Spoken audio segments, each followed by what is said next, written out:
Kalian pasti sudah tahu beras. Beras adalah makanan pokok orang Asia, khususnya orang Indonesia. Walaupun beras itu kadar gulanya paling tinggi dibanding dengan karbohidrat lainnya, namun manfaatnya masih banyak sekali. Yang akan kita bahas hari ini adalah manfaat air tajin dari beras tersebut. Air tajin bisa membuat berat badan kita stabil, mencegah dan mengatasi sembelit, menjaga kolesterol,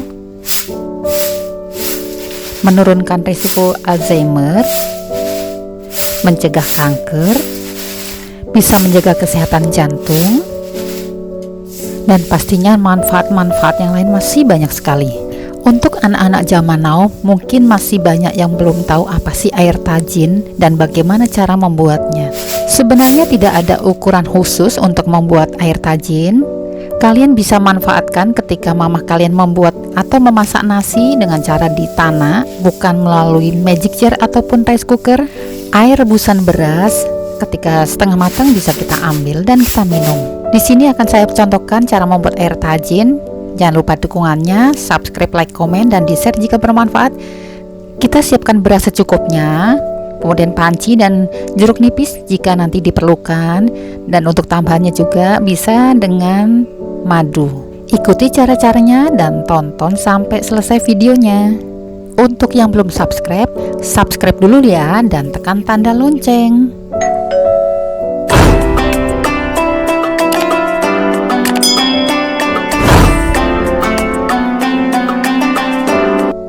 Ambillah beras secukupnya. Sebenarnya ini ukuran 1 gelas, bisa juga sekalian untuk makan satu keluarga 4 orang.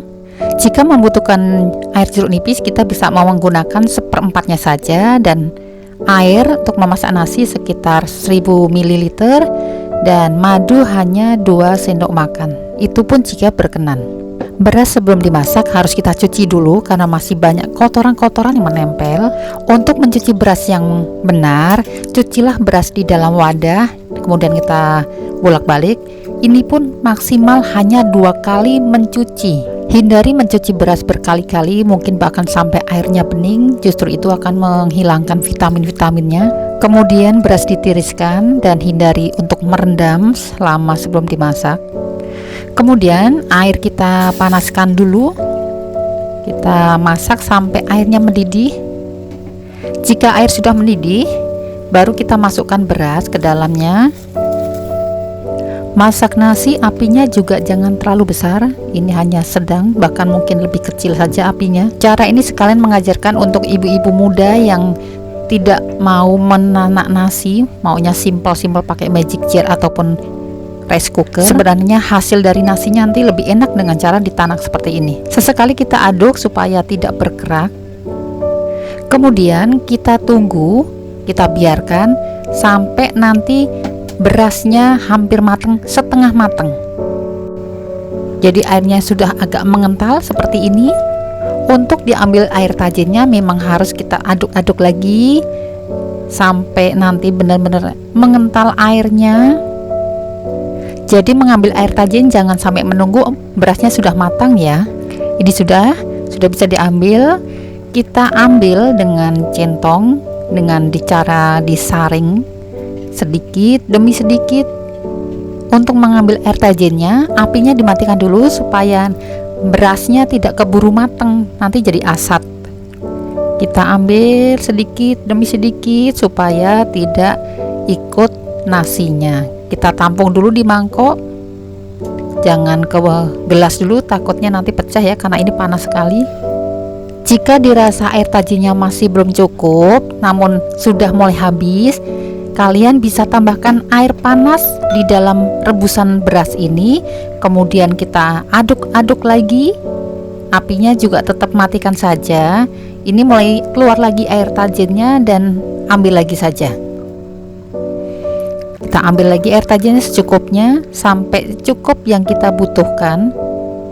Jika sudah dirasa cukup, air tajin kita dinginkan dulu dan nasi biarkan matang untuk makan kalian.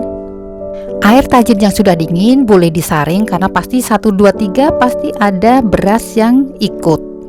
Air tajin seperti ini sudah siap kita minum, namun memang rasanya antak ya, tidak ada rasanya apa-apa. Air tajin yang tanpa tambahan rasa ini cocok untuk menghindari sembelit pada bayi. Untuk bayi tanpa ditambahkan rasa apapun atau bisa ditambahkan dengan madu sedikit. Namun jika untuk orang dewasa boleh ditambahkan dengan sedikit perasan air jeruk nipis. Ini satu yang kita pakai hanya seperempatnya saja. Dengan tambahan perasan air jeruk nipis membuat rasa air tajin itu menjadi segar, sedikit asam. Dan jika mama bunda ataupun kalian berkenan, boleh ditambahkan dengan 1 sendok makan madu supaya rasanya lebih manis. Dan untuk takarannya ini tergantung selera kalian, boleh 2 sendok ataupun 1 sendok makan. Air tajin sudah siap dikonsumsi dan diberikan kepada kalian yang membutuhkan. Untuk aturan minum air tajin tidak ada. Bisa juga kalian lakukan seminggu 3 kali. Selamat mencoba di rumah dan salam sehat selalu. Terima kasih sudah menonton video saya. Semoga bermanfaat. Nantikan video-video selanjutnya. Terima kasih atas dukungannya. Wassalamualaikum warahmatullahi wabarakatuh.